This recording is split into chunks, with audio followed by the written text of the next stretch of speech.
अखिल भूमंडलीय सर्व शिरोमणि मुनि समाज के संस्थापक आदि मुनीश्वर योगेश्वर सदगुरुदेव शिव मुनि महाराज की जय। उपस्थित मुनि वृंद, साधु सज्जन वृंद, संत वृंद, साधक वृंद, आध्यात्म ज्ञान के जिज्ञासुओं और प्रेमियों, सभी श्रोता वृंद, आप सबको मेरा कोटिशः नमन, सप्रेम जय जीव। तो आध्यात्मिक चर्चा चल रही है और हम लोग सदगुरुदेव शिव मुनि महाराज रचित ग्रंथ सत्य सुंदर और स्वतंत्र विचार पर चर्चा कर रहे हैं। अध्याय 5 पर चर्चा होगी आज। उसका शीर्षक दिए हैं गुरुदेव, मुक्ति, नजात, सैल्वेशन और स्वतंत्रता।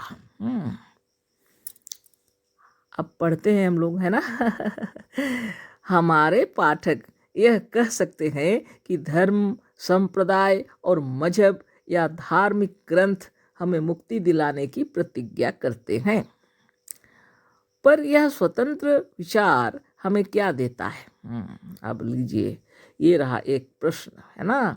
हमारे पाठक यह कह सकते हैं कि धर्म, संप्रदाय और मजहब या धार्मिक ग्रंथ हमें मुक्ति दिलाने की प्रतिज्ञा करते हैं, पर यह स्वतंत्र विचार हमें क्या देता है ना। अद्भुत अद्भुत बातें। तो गुरुदेव तो आगे लिखे ही हैं, फिर चर्चा करेंगे तब उनकी बातों को ही पहले पढ़ लेते हैं ना। अपने विचार तो उसमें गुरुदेव की महिमा से ही ना विचार उत्पन्न होते हैं। सदगुरु अगर आए नहीं होते, सदज्ञान दिए नहीं होते, तो आज हमारे अंदर ऐसे विचार थोड़ी उत्पन्न होते। अच्छी बात है, उनको पढ़ लेते हैं पहले, है ना। पिछले अध्यायों में स्वतंत्र विचार पर वाद विवाद खूब हो चुका, पर प्रश्न यह है कि इस विचार और विवाद से लाभ क्या है? ठीक है, अच्छा सुनिए। मुक्ति या स्वतंत्रता बहुत बड़ी वस्तु है। स्वतंत्रता कहते हैं स्वाधीनता को। स्वाधीन वह है जो किसी के बंधन में नहीं है। जो किसी के बंधन में नहीं है वह मुक्त है। बंधन का ना होना मुक्ति है। अतः मुक्ति का अर्थ है स्वतंत्रता। स्वतंत्रता और मुक्ति दोनों एक ही दशा के, एक ही अवस्था के दो नाम हैं। मजहब, संप्रदाय, मतांतर और मजहबी ग्रंथ मनुष्य को मुक्त करने वाले नहीं, बंधन में डालने वाले। पर यह सत्य है कि मनुष्य इसी मुक्ति और नजात के लोभ से मजहबी घेरे में पड़ा हुआ है। पर इसे खूब सोच लो, मजहबी किताबें मनुष्य को बांधने वाली हैं, मुक्त करने वाली नहीं है। मजहबी किताबों को छोड़कर और जितनी किताबें हैं उन्हें मानने या ना मानने के लिए आप स्वतंत्र हैं। पर आप जिस मजहब में हैं उस मजहब की किताब मानने के लिए विवश हैं और बंधे हुए हैं, है ना। कुरान शरीफ की केवल कुछ अच्छी बातों को मानने वाला मुसलमान नहीं है, किंतु कुरान की प्रत्येक बात को, कुरान की प्रत्येक आज्ञा को मानने के लिए जो विवश हो वह मुसलमान है। इंजील की अच्छी बातें क्या हिंदू और मुसलमान नहीं मानते? अच्छी बातें और अपनी पसंद की बातें कौन किसकी नहीं मानता? पर मजहब में अपनी प्रसन्नता का प्रश्न नहीं है। वहाँ तो गुरुडम है, गुलामी है, विवशता है। मजहबी किताबों की बातें माननी ही पड़ेंगी। इंजील की केवल अच्छी बातों को मानने वाला ईसाई नहीं है। ईसाई वह है जो केवल ईसा को ईश्वर का पुत्र समझकर उसकी तमाम बातों को आंख बंद करके मानता और उसकी आज्ञाओं पर तर्क नहीं करता, है ना। ये रहा बात, है ना। ये रही बात। अब विचार करते। सदगुरुदेव कह रहे हैं, जिसको और दोबारा पढ़ते, हमारे पाठक यह कह सकते हैं कि धर्म, संप्रदाय और मजहब या धार्मिक ग्रंथ हमें मुक्ति दिलाने की प्रतिज्ञा करते हैं, पर यह स्वतंत्र विचार हमें क्या देता है? इसी में कितने बंधन की बातें हैं। लोग यही सोचते हैं, प्रश्न पूछते होंगे, विचार करते होंगे। गुरुदेव कह रहे हैं कि धर्म, संप्रदाय और मजहब या धार्मिक ग्रंथ हमें मुक्ति दिलाने की प्रतिज्ञा करते हैं। यानी हमें मुक्ति दिला देंगे ऐसी प्रतिज्ञा वो करते हैं, पर यह स्वतंत्र विचार हमें क्या देता है? विचित्र बात हो गई। स्वतंत्र विचार हमें क्या देगा बोल रहे हैं। पिछले अध्यायों में स्वतंत्र विचार पर वाद विवाद खूब हो चुका।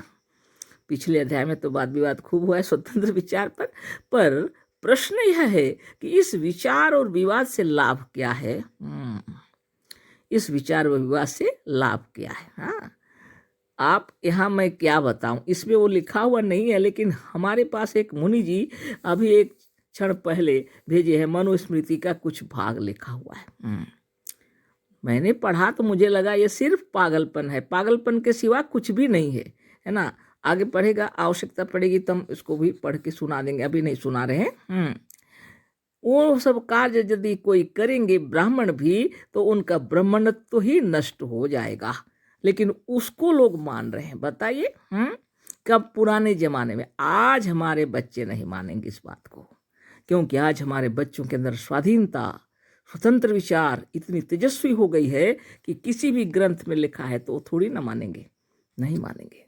लेकिन पुराने जमाने में इतने कार्यकलाप हुए हैं, लोगों को कितने सताए हैं लोगों ने, कितना कष्ट और पीड़ा पहुंचाए हैं लोगों ने, है ना। आज ये नहीं चलेगा, है ना। इसीलिए डॉक्टर भीमराव अंबेडकर ने उस किताब को ही जला दिया था। तो हम सोचते हैं क्या लिखा हुआ था, कभी हम पढ़े नहीं थे, है ना। लेकिन आज हमारे मुनि जी एक भेजे हमारे पास, एक खंड किताब का एक थोड़ा पन्ना, पन्ना नहीं, एक पेज ही लिखा हुआ है। हम पढ़ करके चकित हो गए। अरे इससे क्या होगा, इससे तो ब्राह्मणत्व तो ही नष्ट हो जाएगी। ये क्या पागलपन है, सिवा पागलपन के और कुछ भी नहीं है। अभी तो हमारे गुरुदेव की बातें पढ़ रही हूँ मैं, लेकिन आप विचार कीजिए, वो भी हम आपके सामने लिखा हुआ भेज देंगे। अभी हम इसको पढ़ लेते हैं ना। विचित्र बात, गुरुदेव की वाणी कितनी सटीक बात है। आपको स्वतंत्र विचार क्या नहीं दे सकता, आपको स्वतंत्र विचार ही मुक्त कर सकता है, और सारे आपको बंधन में डाल देते हैं, और आप इस बंधन में इतने जकड़े होते हैं कि कितने जन्मों के बाद भी आपकी मुक्ति नहीं है, है ना। ये बात समझ लीजिए अच्छी तरह, तो अच्छी तरह समझ लीजिए यह कितना सुंदर लिखे हैं गुरुदेव। पिछले अध्यायों में स्वतंत्र विचार पर वाद विवाद खूब हो चुका, पर प्रश्न यह है कि इस विचार और विवाद से लाभ क्या है। ठीक है, अच्छा सुनिए, मुक्ति या स्वतंत्रता बहुत बड़ी वस्तु है। बहुत बड़ी वस्तु है मुक्ति और स्वतंत्रता। स्वतंत्रता कहते हैं स्वाधीनता को। स्वाधीन वह है जो किसी के बंधन में नहीं है। स्वतंत्रता, मुक्ति बहुत बड़ी चीज है। स्वतंत्रता उसे कहते हैं जो व्यक्ति स्वाधीन हो। स्वाधीन वह है जो किसी के बंधन में नहीं है, ना किसी ग्रंथ के बंधन में, ना किसी मजहबी नेताओं के बंधन में, ना किसी धार्मिक नेताओं के बंधन में। वो रहता है सिर्फ जगत का जिससे कल्याण हो, ऐसी बातों को मानते हैं। जिसे अपना और दूसरे का भी उपकार हो, वो ही कार्य होना चाहिए, है ना। तो ये गड़बड़ कभी नहीं करना चाहिए। तो आज हमारे बच्चे इस भुवन के अंदर जितने भी बच्चे हैं, हम तो कहते हैं वो स्वाधीन और स्वतंत्र विचार के बच्चे हैं। उनको कोई ग्रंथ नहीं बांध सकता, है ना। वो सबसे बड़ी बात है। पढ़ाई लिखाई अच्छा से करें सभी बच्चे हमारे जितने भी हैं, है ना, इस भारत के तो क्या बाहर के भी सभी, है ना, और भुवन में शांति हो जाए। अभी भी शांति नहीं है, देखिए लड़ाइयाँ हो रही हैं। इतना बम, बाप रे, उफ, कितने लोग नष्ट हो, एक क्षण में नष्ट हो जा रहे हैं। क्यों? इसलिए कि वहाँ स्वतंत्र विचार की कमी रह गई। ग्रंथों को लेकर, धर्म को लेकर, राजनीति को लेकर युद्ध छिड़े हुए हैं। पता नहीं क्या होगा, ये भुवन नष्ट हो जाएगा, है ना। तो ये क्या है, ये कौन सा ग्रंथ, कौन सा धार्मिक ग्रंथ, कौन सा मजहब, कौन सा संप्रदाय आपको मुक्ति दिलाने की प्रतिज्ञा किया? कुछ नहीं, सब बेकार, व्यर्थ, है ना, बिल्कुल बेकार की बातें हैं, सिर्फ पागलपन और कुछ भी नहीं। इसीलिए गुरुदेव कह रहे हैं स्वतंत्रता कहते हैं स्वाधीनता को। स्वाधीन वह है जो किसी के बंधन में नहीं है। जो किसी के बंधन में नहीं है वही मुक्त है। बंधन का ना होना मुक्ति है। अतः मुक्ति का अर्थ है स्वतंत्रता। स्वतंत्रता और मुक्ति दोनों एक ही दिशा के, एक ही अवस्था के दो नाम हैं। मजहब, संप्रदाय, मतमतांतर और मजहबी ग्रंथ मनुष्य को मुक्त करने वाले नहीं, बंधन में डालने वाले हैं। बहुत बंधन, बाप रे। वो पंक्तियाँ अभी भी हमको याद आ रही हैं जो हम पढ़े, अद्भुत है ना। इसे तो क्या ध्यान लगेगा, तपस्या होगी सिद्ध, कौन बेवकूफ़ लिखा है हम सोच रहे हैं, ये पागलपन के सिवा और कुछ भी नहीं। कौन मुनियों के नाम पर इतना वितंडावाद, कौन मुनि ऐसा लिखेगा। मनुस्मृति बेवकूफ़ों का लिखा हुआ है, हमने कभी देखा नहीं था। हम सोचते हैं धन्य डॉक्टर भीमराव अंबेडकर ने जला दिया, पर हम भी सोच में पढ़े थे, पढ़ लिए भी, है ना। पढ़े क्या, पूरा किताब तो हमने नहीं पढ़ा, लेकिन ये एक पन्ना क्या, एक पेज देखे, है ना।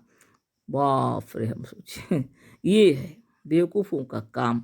ब्राह्मण क्या, ब्राह्मणत्व तो नष्ट हो जाएगा उसको करने से, है ना। और जो सदगुरुदेव जो ज्ञान दे रहे हैं, इसमें सच्चा ज्ञान यदि हो जाए तो छोटा नाना बालक से लेकर वृद्ध तक इस भुवन में जितने मनुष्य आत्मा है सबका कल्याण हो जाएगा। जात भेद धर्म भेद कुछ भी नहीं है, सब नष्ट हो जाएंगे, केवल ब्रह्म ही दिखलाई पड़ेगा। उसको कहते हैं ब्राह्मण, जिसका आचार विचार व्यवहार उच्च कोटि का हो, जिसके हृदय में ब्रह्मत्व जागृत हुआ है।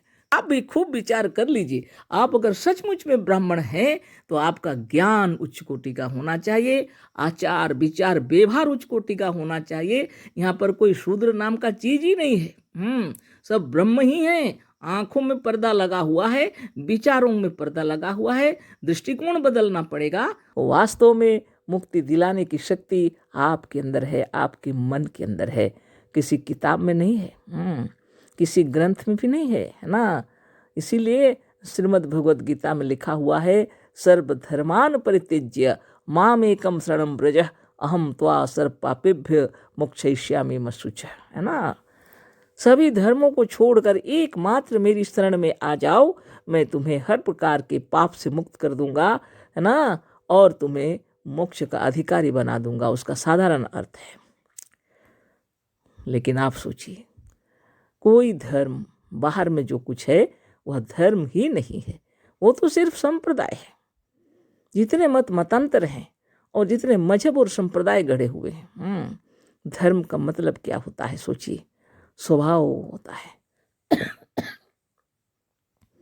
आग का धर्म है जलाना, पानी का धर्म है शांति शीतलता प्रदान करना, है ना। ये अपना अपना धर्म है। पानी को अगर आप गर्म करना चाहेंगे तो आग के संपर्क में रखना पड़ेगा, लेकिन ठंडा करने के लिए कुछ भी नहीं करना पड़ता, केवल उसको आग से हटा देना पड़ता है, वो अपने स्वाभाविक धर्म में लौट आएगा, है ना। स्वभाव उसी को कहते हैं।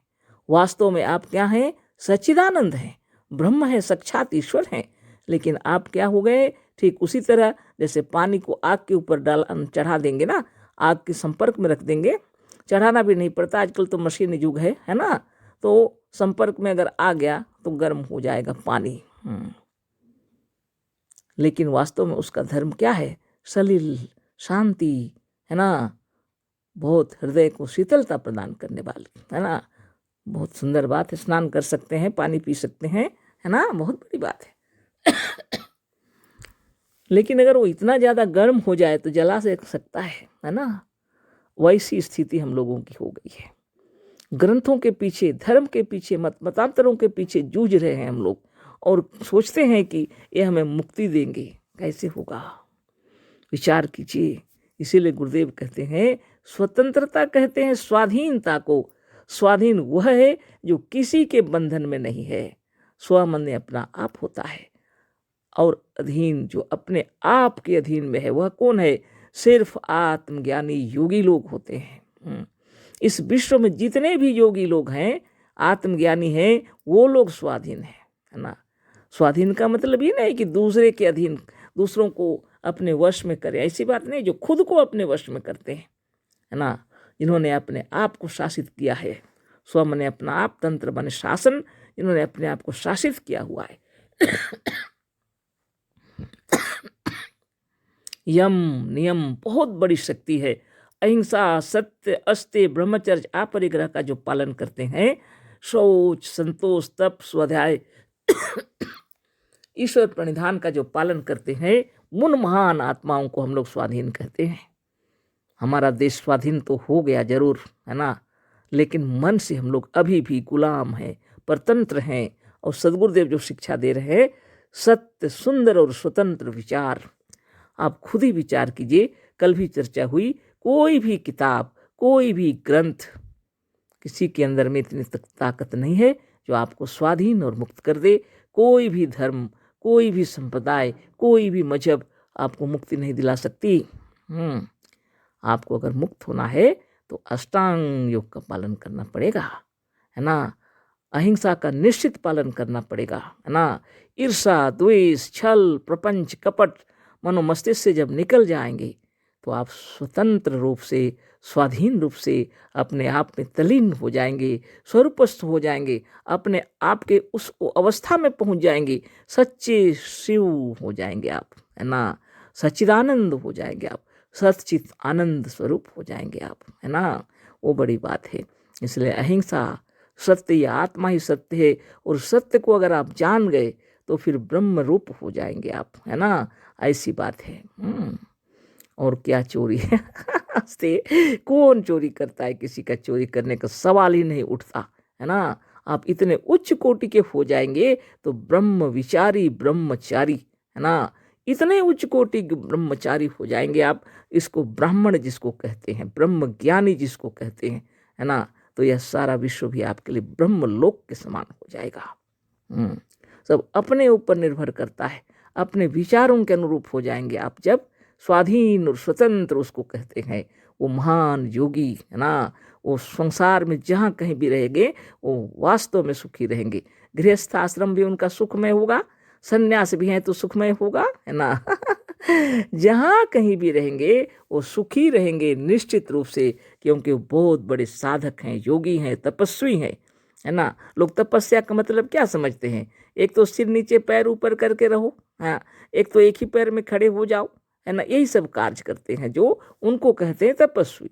ऐसी तपस्या नहीं। ऋषि मुनियों ने वो तपस्या सिखलाया हम लोगों को, है ना, कि प्रेम जीवन का सबसे उत्तम कोटि का जो है उसको हमेशा उत्तम स्थान पर रखना।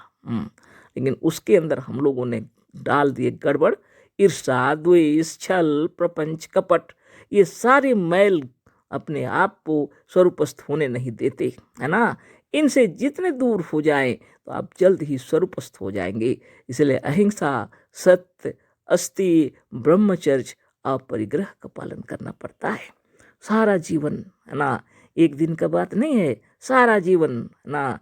और फिर शौच, संतोष, तप, स्वाध्याय, ईश्वर प्रणिधान, है ना। अब तो उसके बाद में आता है आसन, प्राणायाम, प्रत्याहार, धारणा, ध्यान और समाधि। आप सोचते होंगे इसके बाद क्यों, है ना। आसन तो बहुत लगा रहे हैं लोग, है ना। लेकिन उसके बाद भी छल, प्रपंच, कपट, लोगों को ठगना, ये सब चालू रहता है। हाँ, तो आसन में वो है ही नहीं। आसन का मतलब क्या होता है? जो स्वरूपस्थ हो गया है, अपने आप में तल्लीन हो गया है, किसी भी अवस्था में हो, है ना। चाहे वो लेटा हुआ है या बैठा हुआ है या खड़ा है, कोई बात नहीं, स्थिर हो गया है और स्वरूपस्थ हो गया है। चलते फिरते, उठते बैठते, सोते जागते वो अपने ब्रह्मत्व को याद रखता है और सब कार्य में अपनी मर्यादा का ख्याल रखता है। वो व्यक्ति को कहते हैं आसन में विराजमान है। खाली तरह तरह का आसन का नाम मालूम है और बहुत कोशिश करके अपने आसन कर रहे हैं, इससे कुछ होने वाला नहीं है, है ना। सदगुरु की वाणी और फिर हम लोग का विचार चलता रहेगा, है ना। तो विचार कीजिए आप खुद ही। तो स्वाधीन का मतलब होता है अपने आप के अधीन होना। ना वो कोई ग्रंथ के अधीन है, ना कोई मजहब के अधीन है, ना कोई मतांतर उनको हिला सकता है, ना कोई संप्रदाय, है ना। आप क्या बनना चाहते हैं तो आज से ही अपने हृदय के अंदर में विचार कीजिए। आज से ही आप अपने को जानिए। हृदय से ईर्षा, द्वेष, छल, प्रपंच दूर हो जाए, इसके लिए बैठकर ध्यान मगन होकर, अपने स्थिर होकर, प्रणव हो, प्राणायाम हो, आप जो भी आप सीखे हैं, जो कुछ भी जानते हैं उसको ही कीजिए। चाहे किसी धर्म संप्रदाय के हों आप, कोई भी चिंता करने की बात नहीं। आपने जिसी से भी सीखा है, लेकिन आप एकांत बस शांत में चित्त शांत करके, आंखें बंद करके अपने आप में तल्लीन हो जाइए। बस आप देखेंगे धीरे धीरे अपने में स्वरूपस्थ होते होते ईर्षा, द्वेष, छल, प्रपंच, कपट खुद ही दूर हो जाएगा, है ना। हृदय आनंद से लबालब हो जाएगा, प्रेम से भर जाएगा, इतना प्रेम की छलक पड़ेगा, है ना। तो ये चीज़ हम लोग को चाहिए और पूरे विश्व में चाहिए। आज से लड़ाई झगड़े दंगा फसाद को दूर करने का एकमात्र उपाय है कि हम और आप सब अपने परिवार में सुखी से रहें, अपने खुद को, है ना। मनुष्य मनोमय है, मनुष्य वही है, वैसा ही है और उतना ही है जैसा उसका मन है। अतः जो मजहबी नेता और मजहबी किताबें मनुष्य के मन और मनुष्य की आत्मा को बांधने वाली हैं, वह मुक्ति नहीं दे सकती। बंधन में मुक्ति कहाँ, परतंत्रता में स्वतंत्रता कहाँ, पराधीनता में स्वाधीनता कहाँ। अतः मनुष्य को मुक्त करने वाला मजहब नहीं है, मजहबी किताबें नहीं है, और मनुष्य की स्वाधीनता को छीन कर उसे गुलाम बनाने वाला ईश्वर भी नहीं है। मनुष्य को मुक्त करने वाली उसकी स्वतंत्र आत्मा है, उसके स्वतंत्र विचार हैं और उसका स्वावलंबन आत्माभिमान और आत्म पूजा है। मुक्ति देने वाली मजहबी आज्ञाएं नहीं है, किंतु स्वतंत्र विचार ही एक ऐसी वस्तु है जो मनुष्य के तमाम बंधनों को नष्ट कर स्वतंत्रता और मुक्ति दे सकती है। मजहबी प्रतिज्ञा करता है कि मुक्ति दिलाने की, पर देता है बंधन। उधारी बातों पर काल्पनिक स्वर्ग का एक अद्भुत रूप गढ़कर यह मजहब भोले भाले मनुष्यों को फंसा लेता है। मजहब के जाल में फंसे हुए मनुष्य के लिए मुक्ति को प्राप्त करना कठिन ही नहीं, असंभव है। संस्कृत में जिसे मुक्ति कहते हैं उसी को अरबी में नजात और अंग्रेजी में सैल्वेशन कहते हैं। जिस अवस्था में बंधन ना हो वही मुक्ति है। रेशम की डोरी और सोने के जंजीर से भी बंधा हुआ मुक्त नहीं कहला सकता। परतंत्रता या बंधन कोई ऐसी गूढ़ बात नहीं है जिसे मनुष्य समझना चाहे और समझ ना सके।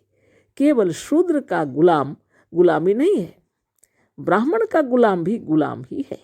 केवल देवताओं और भूतों का गुलाम नहीं है, ईश्वर का गुलाम भी गुलाम है। ईश्वर के सेवक भी सेवक ही हैं। ईश्वर का अस्तित्व मानने वाला जीवात्मा या मनुष्यात्मा को सर्वथा स्वतंत्र नहीं मान सकता। आर्य समाज के कुछ मनुष्य आत्मा को कर्म करने के लिए स्वतंत्र और फल भोगने में परतंत्र मानते हैं। कोई बात हो, जो दूसरे का मुहताज है, जो फल भोगने में परतंत्र है, वह मुक्त नहीं कहला सकता और ना ऐसी अवस्था को कोई मुक्ति कह सकता है। कर्मों का फल कर्मों के साथ ही लगा हुआ है। गड्ढे की तरफ जाने वाला अवश्य गिरेगा, आग में उंगली डालने से अवश्य जलेगी। ईश्वर को फल देने की आवश्यकता नहीं। ईश्वर को मानने वाले उसे सबका नियंता और शासक मानते हैं। शासक चाहे अच्छा हो या बुरा, पर दूसरों के शासन में रहने वाला कभी स्वतंत्र और मुक्त नहीं कहला सकता। जब तक आप शासित हैं, जब तक आपके ऊपर दूसरों की हुकूमत है, चाहे वह ईश्वर ही क्यों न हो, आप मुक्ति और स्वतंत्रता का अनुभव नहीं कर सकते। ईश्वर के अस्तित्व का भाव मुक्ति, स्वतंत्रता और स्वाधीनता का विरोधी है। ईश्वर के शासन को उलटकर उसे अस्वीकार करके स्वतंत्र और मुक्त हो जाने के लिए बहुत बड़ी सेना, सामग्री और धन की आवश्यकता नहीं है, क्योंकि उसका शासन केवल कल्पना, भावना और धर्म भीरुता के अंदर है।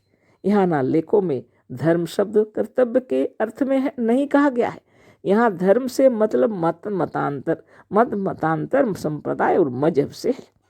वास्तव में ईश्वर ने कभी नहीं कहा कि हमारे शासन के भीतर रहो और मजहबी किताबों और पुरोहितों की आज्ञाओं के विरुद्ध ना चलो। ईश्वर का शासन कल्पना और भावना मात्र है। यह केवल धर्म भीरु मनुष्यों का भ्रम है। अतः जो भ्रम मात्र है उसे दूर करने के लिए सेना और शस्त्रास्त्र की आवश्यकता नहीं है। उसके लिए आवश्यकता है केवल स्वतंत्र विचार, वास्तविक और सत्य ज्ञान की।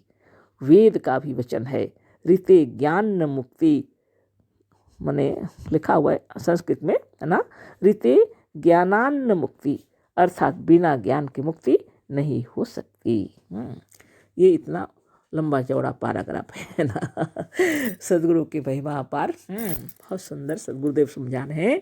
मनुष्य मनोमय है, मनुष्य वही है, वो वैसा ही है, उतना ही है जैसा उसका मन है। तो ये सबका संपूर्ण का एक ही अर्थ हो गया। आप जैसा सोचते हैं वैसे ही आप हैं। जैसी आपकी भावना है वैसे ही आप हैं, है ना। आप अगर ईश्वर को मानते हैं बाहर में और स्वर्ग नरक की कल्पना को मानते हैं सच्चे, तो आप वैसे ही हैं, है ना। बंधन में पड़े रहेंगे, है ना, युग युगांतर तक, है ना। क्या चाहते हैं आप बोली? ये नकली चीज़ों को लेकर के आप उसी को मान करके जीवन जीना चाहते हैं या अपने आप को जानना चाहते हैं? आप स्वयं क्या हैं? आप साक्षात ईश्वर हैं, ब्रह्म है, सच्चिदानंद भगवान है ना। सकल सृष्टि के मालिक हैं, है ना। सारी दुनिया आपके इशारों पर नाचती है पर आपको पता नहीं। एक समष्टि आत्मा है और व्यष्टि आत्मा, सदगुरुदेव हमेशा समझाए हैं, है ना। तो मुक्ति देने के लिए लोग क्या सोचते हैं? ये धर्म, ये सब मजहब, ये सार ईश्वर, ये सारी चीज़ हम लोग को मुक्ति दिलाएंगे। सब फूल, है ना। बहुत अच्छी तरह गुरुदेव लिखे हैं, बहुत सुंदर, है ना। मनुष्य को मुक्ति दिलाने वाली चीज़ें जो आप समझ रहे हैं वो मुक्ति नहीं देती बल्कि और बांधती हैं आपको, है ना। मनुष्य को मुक्त करने वाला मजहब नहीं है, मजहबी किताबें नहीं है, और मनुष्य की स्वाधीनता को छीनकर उसे गुलाम बनाने वाला ईश्वर भी नहीं है। मनुष्य को मुक्त करने वाली उसकी स्वतंत्र आत्मा है, उसके स्वतंत्र विचार हैं और उसका स्वावलंबन, आत्माभिमान और आत्म पूजा ही मुक्ति देने वाली मजहबी आज्ञाएं नहीं है। मुक्ति देने वाली है आत्म पूजा, आत्माभिमान, स्वावलंबन, स्वाभिमान आपके लिए जरूरी।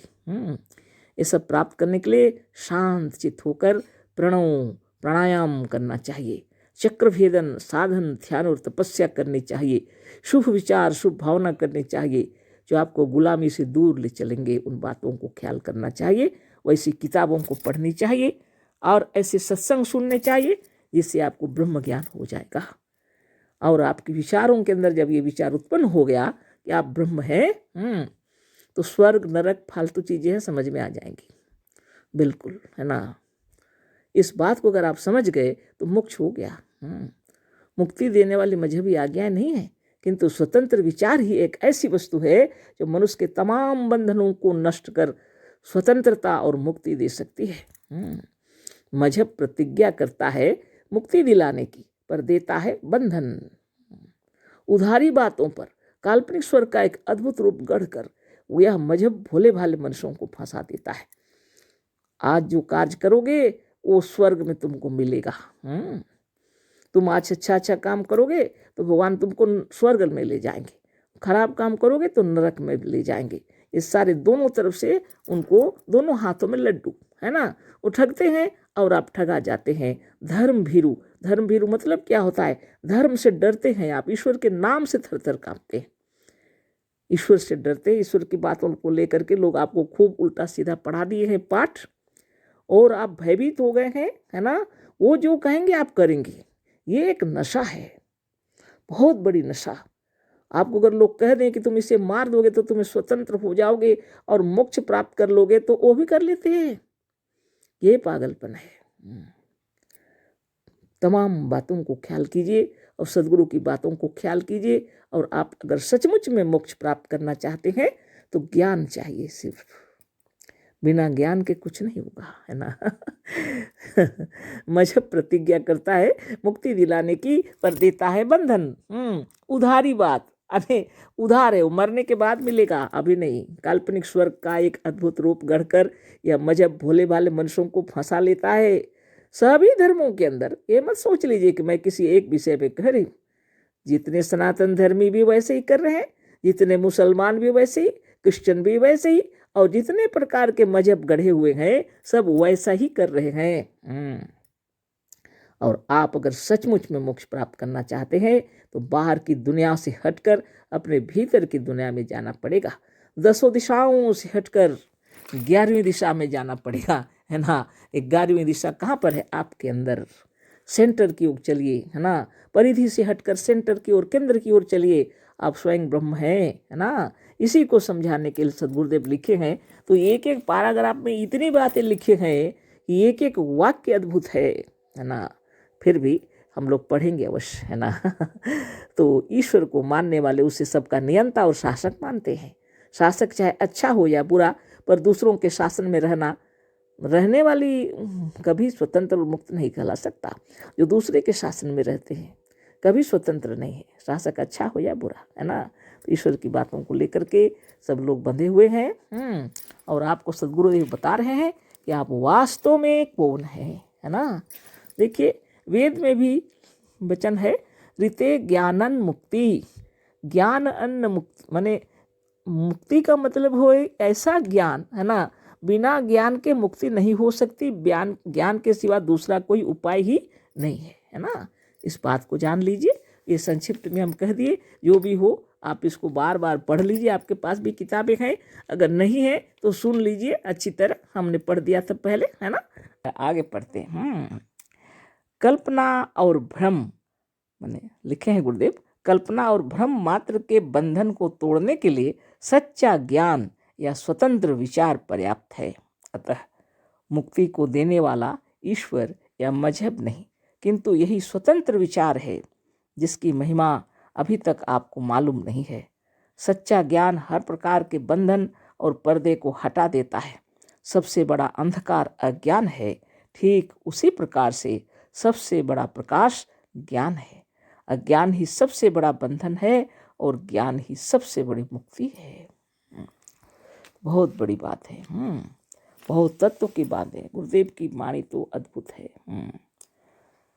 तो हम लोगों ने कल्पना कर लिए हैं ईश्वर की, है ना। उसका कोई अस्तित्व तो नहीं है, सिर्फ हमारी कल्पनाओं में है।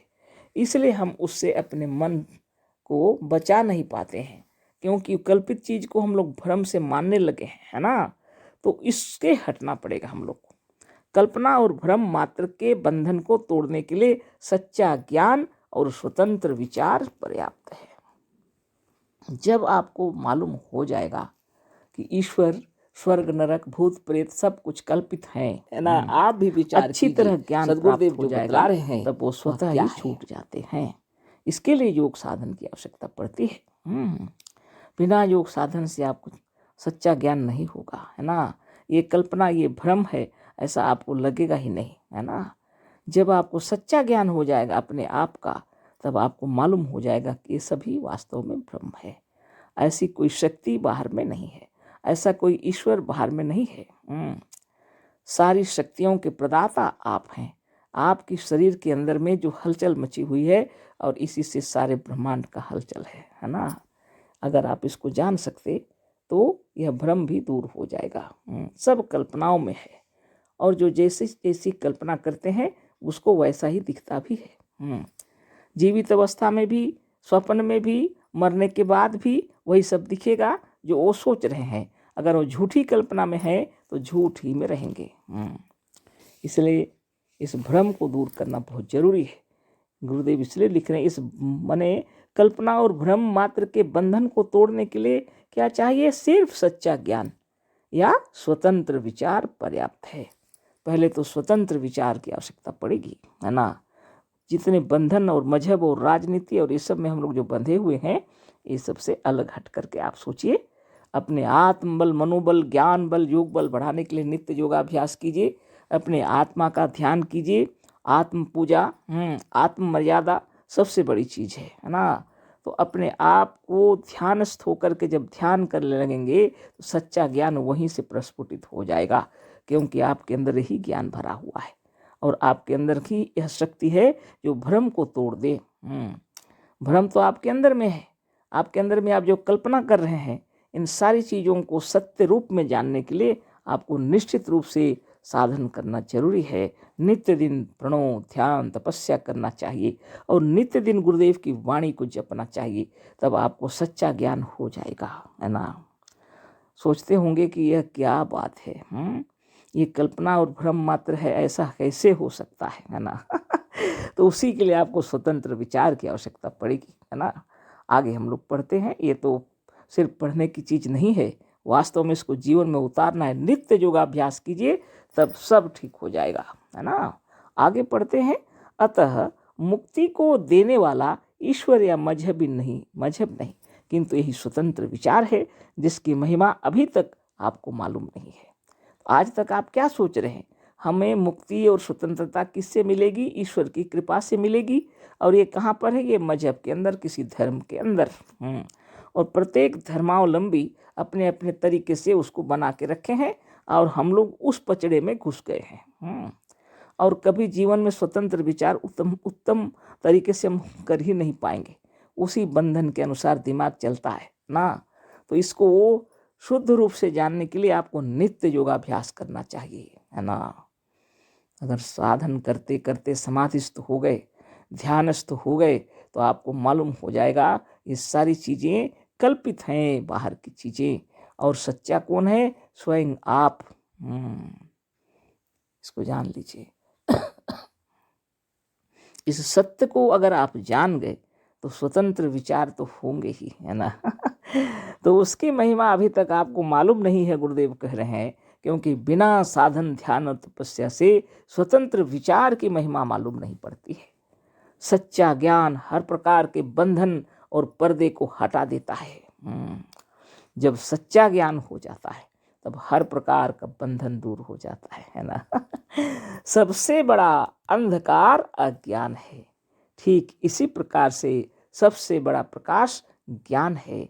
अज्ञान ही सबसे बड़ा बंधन है और ज्ञान ही सबसे बड़ी मुक्ति है ना।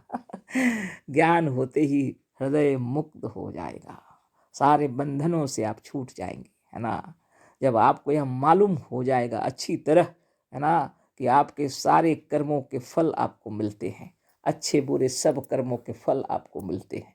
कर्म का फल देने वाला ईश्वर नहीं है। आपका मोक्ष भी आपके अंदर है।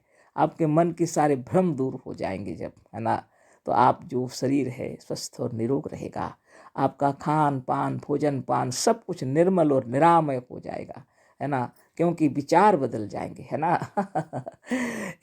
इसके लिए लाठी के दम पर किसी को सिखाया नहीं जा सकता, इसके लिए नित्य ध्यान करना पड़ता है। सोहम अस्मि इति वृत्ति अखंडा, दीप शिखा सोई परम प्रचंडा। कितनी बड़ी बात है। वह मैं ही हूँ, सह अहम। वह कौन? रामायण के अंदर में वह जिसको कहा गया है वह भगवान राम की बातें हो रही हैं। वह भगवान राम कौन है? स्वयं आपकी आत्मा। जितनी जीवात्मा है सभी जीव ही ब्रह्म है और इन्हीं को राम कहा जाता है ना। और ये राजा दशरथ के पुत्र है। ये शरीर क्या है? दशरथ, है ना। 5 ज्ञानेंद्रिय और 5 कर्मेंद्रियों से यह शरीर चलता है, इसलिए इसको कहते हैं दशरथ। तो इससे पहले हम बहुत पहले जो प्रवचन सब दिए हैं वो सब देख लीजिए, अब इसको यहाँ क्या दोहराना, है ना। इस शरीर के अंदर में जो प्रतिक्रिया हो रही है उसको करने वाले कौन है? राम, जिसको कहते हैं रमन करने की ताकत है जिसके अंदर में, है ना। जो रमा रहे हैं आपके शरीर को, वो चेतन शक्ति, उसको भगवान कहा गया है। क्यों? इसलिए कि दुख सुख सब उसी के अंदर है विराजमान। आत्मा है तो दुख और सुख है, आत्मा नहीं है तो दुख सुख कुछ नहीं है शरीर में। लोग क्या कहते हैं? आत्मा दुख सुख से परे है। लेकिन यह समझ लीजिए, यह शरीर के अंदर में जब विराजमान रहते हैं तो शरीर का आकाश अग्नि जल वायु और मिट्टी सब चेतन हो गया है। चेतना का मतलब क्या है? जिसमें दुख सुख का एहसास हो रहा है ना। कभी कभी शरीर जब कुछ गड़बड़ी हो जाए शरीर में तो डॉक्टर उसको चिमटी मार के पूछते हैं कि यहाँ अनुभव हो रहा है, तो वो बोलते हैं कि हाँ हाँ हाँ हो रहा है। तब डॉक्टर समझते हैं कि इसकी जीवनी शक्ति अभी ठीक है। अब इस शरीर में जो जीवनी शक्ति है जिसको प्राण शक्ति कहते हैं, इसी को भगवान कहते हैं, क्योंकि इसके रहने से दुख सुख का एहसास होता है। भगवान कोई ऐसे तत्व नहीं है कि 7वें आसमान के ऊपर में बैठा हुआ है। कोई ऐसा नहीं है कि कहीं स्वर्ग में है, कोई ऐसा नहीं है कि कोई एकदम कैलाश पर्वत पे बैठा हुआ है ना। जो कुछ भी है आपके शरीर के भीतर विराजमान रहे हैं और इसी के हजारों करोड़ों नाम है ना। जो है पिंडी सो है ब्रह्मांडी, सारी दुनिया छान के देखिए, जो शरीर में है सब वही सबको बाहर में भी रख दिया सबने। सचमुच पूछा जाए तो इस शरीर के अंदर में आप विराज रहे हैं और आप ही भगवान हैं। दुख सुख माने भाग्य, नसीब और तकदीर किसी जीव का ही होता है, किसी जड़ पदार्थ का नहीं होता। जीव ही चेतन है और इसलिए इसको नाम दिया गया है भगवान, है ना। और राम यह शरीर को रमन कराने की शक्ति है, इस प्राण शक्ति का नाम है भगवान राम। और ये शरीर का नाम है अयोध्या नगरी, और इसके अंदर में आप रहते हैं, यह प्राण शक्ति है। और इसके बारे में अभी इतना क्या बताऊं, यहाँ जो लिखा हुआ है गुरुदेव बतला रहे हैं, तो आप सोचेंगे कि हम क्या बतलाने लग गए। तो इस बंधन को दूर करने के लिए सबसे बड़ा जो अंधकार है उसको दूर करना है, वह मैं ही हूँ, वह ब्रह्म मैं ही हूँ। ये वृत्ति यदि अखंड रूप धर ले, इसको कोई खंडित ना कर सके, हाँ, तो बिना साधन से संभव नहीं है। आप नित्य दिन सोचते रहेंगे साथ में आसमान में खुदा विराजते हैं, आप सोचते रहेंगे कैलाश पर्वत में भगवान विराजते हैं, आप सोचते रहेंगे स्वर्ग में कोई भगवान विराजते हैं, तब तो आपको मुक्ति नहीं मिलेगी, है ना। आप स्वयं ईश्वर होते हुए भी आप अपने को जब जानते नहीं हैं तो मोक्ष कैसे प्राप्त होगा। इसलिए ज्ञान बहुत जरूरी है ना। अज्ञान ही सबसे बड़ा बंधन है और ज्ञान ही सबसे बड़ी मुक्ति है। आगे पढ़ते हैं अभी। ईसा मसीह ने कहा है, अय हमारे बाप जो आसमान पर है, तेरी बादशाहत आवे। सोचिए तो सही, किसी दूसरे की बादशाहत, किसी दूसरे का राज स्वराज नहीं कहला सकता, चाहे वह अपने बाप ही का क्यों न हो। इतिहास खोल करके देखिए, इस बात को सचमुच लोगों ने अनुभव किया है। यदि ऐसा ना होता तो औरंगजेब अपने तमाम भाइयों को मारकर अपने सगे बाप को जेल में ना डाल देता। एक औरंगजेब ही ऐसा था, यह बात नहीं है। राज्य के लोभ से विभीषण ने अपने तमाम कुल का नाश करवा डाला और सुग्रीव ने अपने भाई बाली को मरवा डाला। कितनी रानियों ने अपने पति को विष दे दिया है। एक दो नहीं, इतिहास ऐसी घटनाओं से भरा हुआ है। ईश्वर की बादशाहत के भीतर भी रहने वाला स्वतंत्र नहीं कहला सकता। शासन अच्छा या बुरा होता ही है।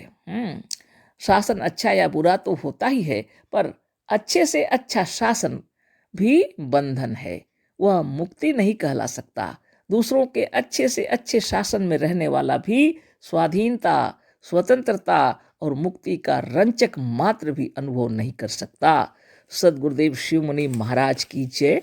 अब इस पर हम लोग चर्चा करते हैं, आप भी विचार कीजिए।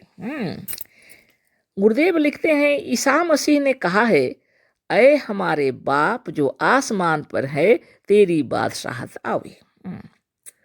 तो प्रार्थना कर रहे हैं ईसा मसीह और कह रहे हैं कि अय हमारे पिता जो आसमान पर हैं, आपकी बादशाहत आवे। कहाँ पर? इस पृथ्वी में आए, वो चाह रहे हैं ऐसे। ये इनकी प्रार्थना है। अब सदगुरुदेव बोल रहे हैं, सोचिए तो सही विचारिए तो सही, है ना किसी दूसरे की बादशाहत, किसी दूसरे का राज स्वराज नहीं कहला सकता। कोई दूसरा अगर यहाँ राज करे और वह बादशाह यानी राज करे, दूसरा बादशाह यहाँ राजा बन करके आए, वो क्या हमारा स्वराज कहलाएगा? नहीं कहला सकता। चाहे वो अपने बाप ही का क्यों न हो, स्वराज तो अलग होता है, अपना राज। और कोई राज करे, उसके शासन के अंदर आप हैं, वो कैसे स्वराज होगा, है ना। इतिहास खोल कर देखिए, इस बात को सचमुच लोगों ने अनुभव किया है। सदगुरुदेव कह रहे हैं, इतिहास गवाह है। देखो कुछ इतिहास की बातें गुरुदेव यहाँ लिख दी हैं। यदि ऐसा ना होता तो औरंगजेब कभी अपने तमाम भाइयों को मारकर अपने सगे बाप को जेल में ना डाल देता। औरंगजेब राज करना चाहते थे और जो बाधा पड़े उनके भाइयों को भी मार डाले, उनके पिता को भी जेल में डाल दिए और राजा बने। एक औरंगजेब ही ऐसा था, यह बात नहीं है ना एक औरंगजेब ही ऐसा था, ऐसी बात नहीं है। और भी उदाहरण दिए गुरुदेव, है ना। राज्य के लोभ में विभीषण ने अपने तमाम कुल का नाश करवा डाला। राज्य के लोभ में विभीषण ने अपने तमाम कुल का नाश करवा डाला और सुग्रीव ने अपने भाई बाली को मरवा डाला। लेकिन इस दृष्टिकोण से लोग नहीं देखेंगे, है ना। मन में क्या लगा हुआ है? पर्दा वैसा नहीं देखेंगे। वो सब क्या सोचेंगे? ये सब लीला है, भगवान की लीला, है ना लेकिन यथार्थ में ऐसा हुआ, है ना। राज्य के लोभ में विभीषण ने तमाम कुल का नाश करवा डाला। ये लोग ऐसा नहीं सोचेंगे। सोचेंगे क्या, ये तो भगवान की लीला है ना। विभीषण भगवान के इतने बड़े भक्त थे, उनकी कृपा से ये सब हुआ, रावण को मारना था, ये सब सोचेंगे दुनिया भर की बातें। और सुग्रीव ने अपने बाली को मरवा डाला है, भाई को, ये भी नहीं सोचेंगे। वो सोचेंगे वो पापी था इसलिए उसको मार दिया, है ना। ये अपनी अपनी विचारधारा है, लेकिन इतना तो निश्चित है कि ऐसे कार्य हुए हैं जगत में।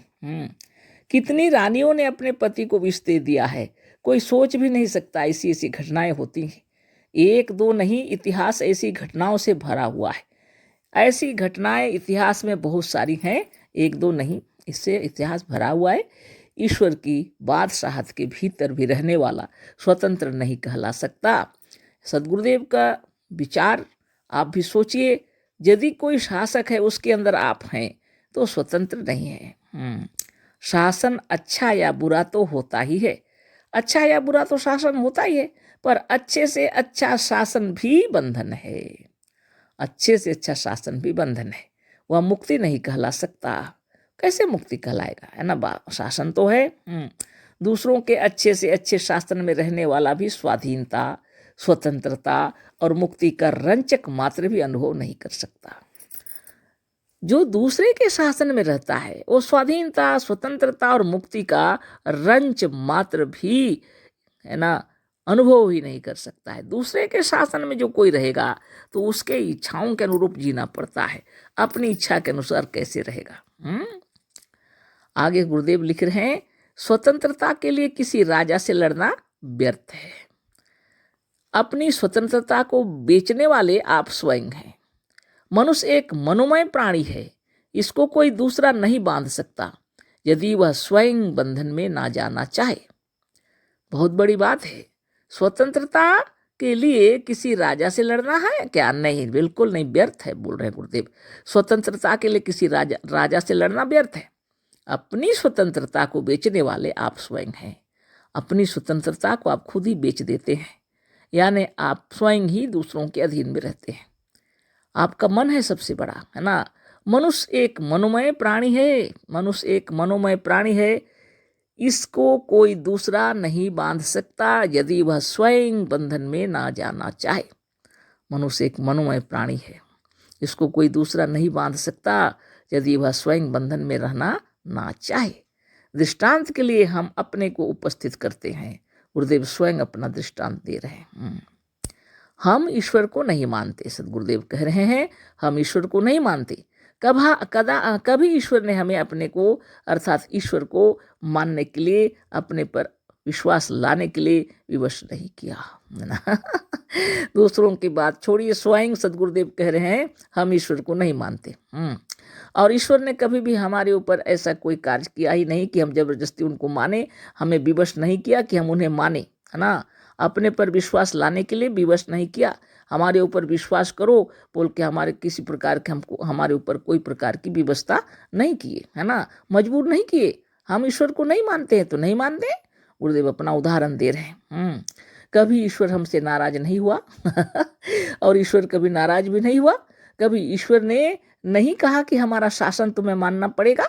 हाँ, ईश्वर ने कभी हमसे नहीं कहा कि तुम्हें हमारा शासन मानना पड़ेगा, है ना। अतः मुक्ति के लिए किसी से लड़ने की आवश्यकता नहीं। यह बंधन केवल अज्ञान, कल्पना और भ्रम मात्र है। ये ईश्वर वाली बात तो कल्पना मात्र है। ये तो अपनी भावनाओं से निकल जाएंगे निश्चित रूप से। लेकिन कोई राजा महाराजा और किसी दूसरे के शासन में आप रहते हैं तो वो आपको परेशान कर सकते हैं, इसमें कोई संदेह नहीं है ना। आपके मन में चाहे उनके विरुद्ध में चाहे विचार जो कुछ भी हो, लेकिन वहाँ के नियम और कानून आपको बंधन में डाल सकते हैं, है ना। आपको पीड़ा पहुँचा सकते हैं, कष्ट दे सकते हैं, लेकिन अपनी बुद्धिमत्ता अलग चीज है ना। अतः मुक्ति के लिए किसी से लड़ने की आवश्यकता नहीं है। यह बंधन केवल अज्ञान, कल्पना और भ्रम मात्र है। अतः इसे तोड़कर फेंक देना कोई कठिन कार्य नहीं है। हम जानते हैं कि काल्पनिक ईश्वर को छोड़ते वक्त मनुष्य का हृदय कांप उठता है, जन्म जन्मांतर से गुलाम करने के कारण, है ना।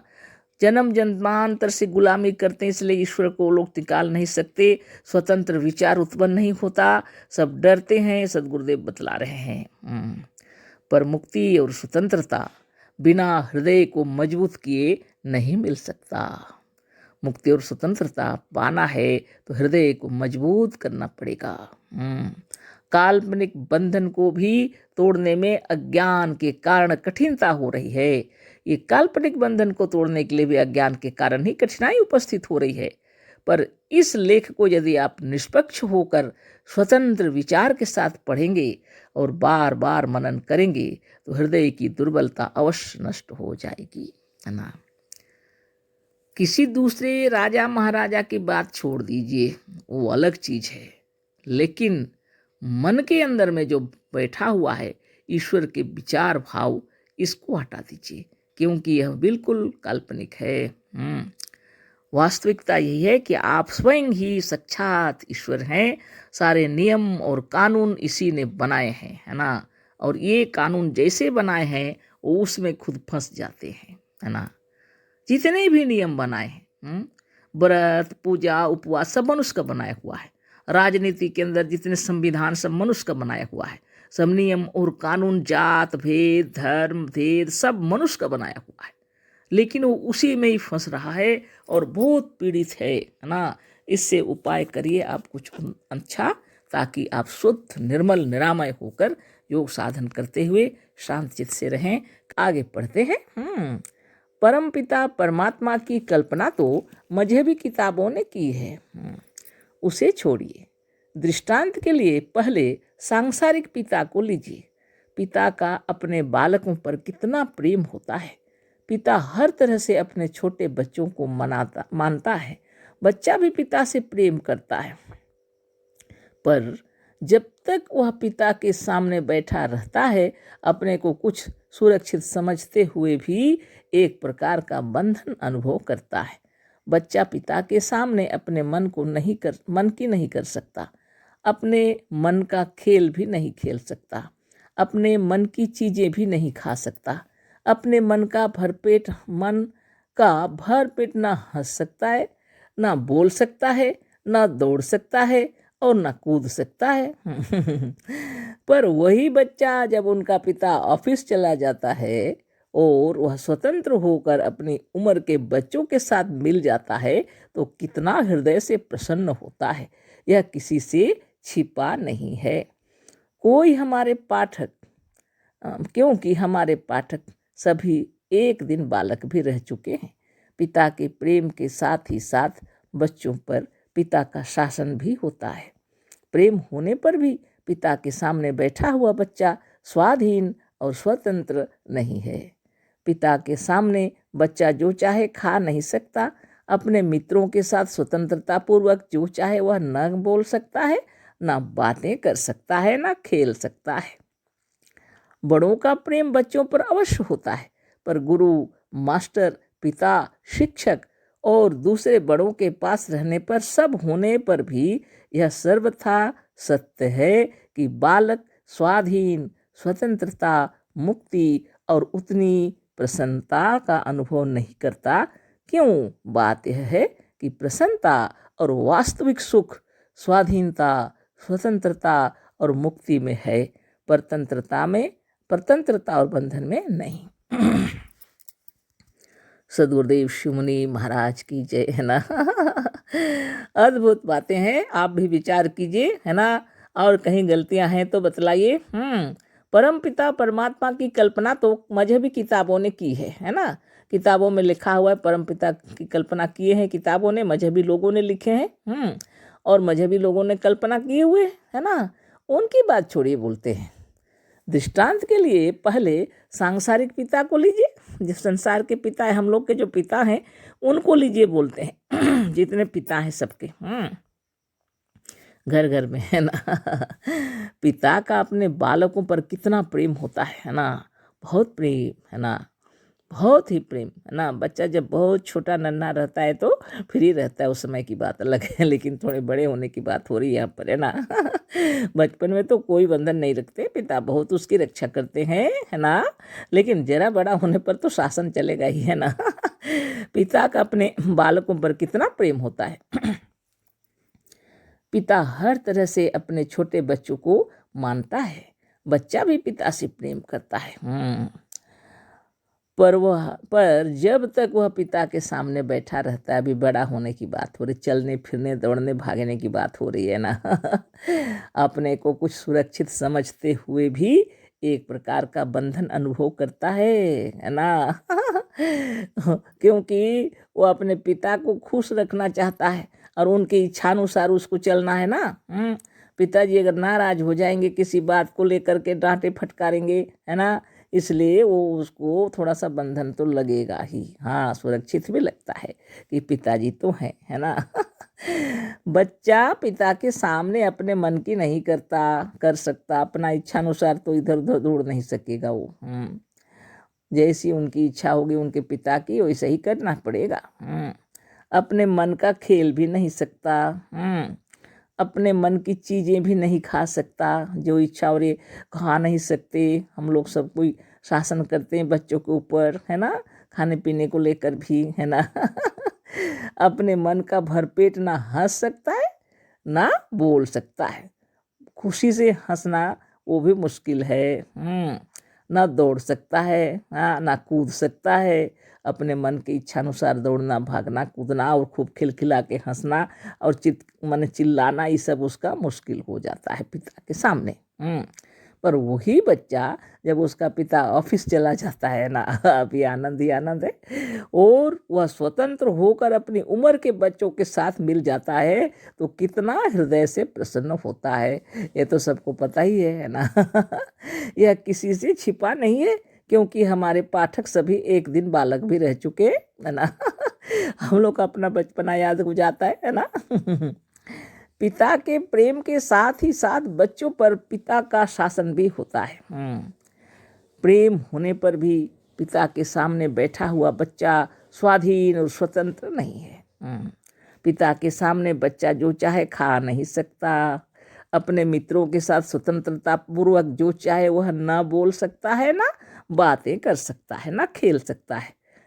बड़ों का प्रेम बच्चों पर अवश्य होता है, पर गुरु, मास्टर, पिता, शिक्षक और दूसरे बड़ों के पास रहने पर सब होने पर भी यह सर्वथा सत्य है कि बालक स्वाधीन, स्वतंत्रता, मुक्ति और उतनी प्रसन्नता का अनुभव नहीं करता। क्यों? बात यह है कि प्रसन्नता और वास्तविक सुख स्वाधीनता, स्वतंत्रता और मुक्ति में है, परतंत्रता और बंधन में नहीं। सोचिए, विचार कीजिए, है ना। बहुत बड़ी बात है इन बातों के अंदर, है ना। फिर भी तो इतनी बात है ही। विचारणीय बात यह है कि पिता की संरक्षण में रहते हुए हम लोग निश्चित रूप से सुरक्षित रहते हैं, लेकिन प्रसन्नता के लिए खेलना, कूदना, उछलना, भागना, दौड़ना, किलकारी मारना, ये सब तो होगा ना, तो वो साधारण बात नहीं है। इनसे वंचित होना पड़ता है बच्चों को। जब वो दौड़ने, भागने, कूदने, खेलने लगते हैं तो उनको कंट्रोल किया जाता है ना। नहीं, ये बात है। आगे देखिए, बच्चे को मिठाई खाना है, पैसा नहीं है। वह गिड़गिड़ा कर या कुछ लज्जित होकर सिर नीचा करके, है ना, डरता हुआ पैसा मांगता है ना। मिठाई खाना है बच्चे को, बाबा से पैसा लेना है तो महा मुश्किल लगता है मांगना। वह लज्जित होकर गिड़गिड़ा कर थोड़ा पैसा मांगता है। डरता इसलिए है कि ऐसा ना हो कि पिताजी डांट दें, है ना दें या रुष्ट हो जाएं। ये मन के अंदर ये बात रहती है। पिताजी से हम इतने रुपये मांग लेते हैं तो वो खुश होकर के दे देंगे, ऐसा उसको लगता नहीं। कुछ गड़बड़ी लगता है। ये मिठाई खाने के लिए क्या इतने रुपये देंगे, पता नहीं देंगे कि नहीं देंगे। अगर मांगेंगे तो कहीं डांट ना दे, नहीं हमसे नाराज ना हो जाए, है ना। बच्चे कभी नहीं चाहते कि माँ बाप को नाराज करें, है ना, लेकिन उनकी इच्छा उछाल तरंगे हैं मन के अंदर। ये चॉकलेट खाने की इच्छा, तो माँ बाप बोलते हैं दांत खराब हो जाएंगे। ये दुनिया भर की बातें, तरह तरह की बातें। और अगर कोई मिठाई खाने की बात हो गई तो भी तो बच्चे भी सोचते हैं कहीं माँ बाप नाराज ना हो जाए, तो डरते हुए, है ना, रुपये मांगते हैं, लज्जित होकर, सिर नीचा करके। बताइए, सबसे बड़ी बात यह है कि मांगना ऐसी खराब वस्तु है कि इससे बच्चे की आत्मा को संकुचित और लज्जित होती है। बच्चे की आत्मा भी संकुचित और लज्जित होती है। सबसे बड़ी बात यह है कि मांगना ऐसी खराब वस्तु है, इससे बच्चे की आत्मा भी संकुचित और लज्जित होती है। मंगवो भला ना बाप से जो विधि राखे टेक। पिता से भी मांगना मुश्किल पड़ जाता है। हाँ, विधान ऐसा बना हुआ है ना। बाप से भी मांगना अंतरात्मा को अच्छा नहीं मालूम होता। अच्छा नहीं लगता। मंगवो भला ना बाप से जो विधि राखे टेक, है ना, तो बड़ी मुश्किल की बात हो जाती है। अंतरात्मा अच्छा नहीं मालूम होता। तो आध्यात्मिक चर्चा चल रही है और हम लोग सद्गुरुदेव शिव मुनि महाराज रचित ग्रंथ सत्य सुंदर और स्वतंत्र विचार पर चर्चा कर रहे हैं। अध्याय 5 पर चर्चा हो रही है और इसका शीर्षक दिए हैं गुरुदेव, मुक्ति, नजात, सैल्वेशन और स्वतंत्रता। बहुत ही महत्वपूर्ण विषय को समझा रहे हैं सद्गुरुदेव अपनी लेखनी द्वारा, है ना।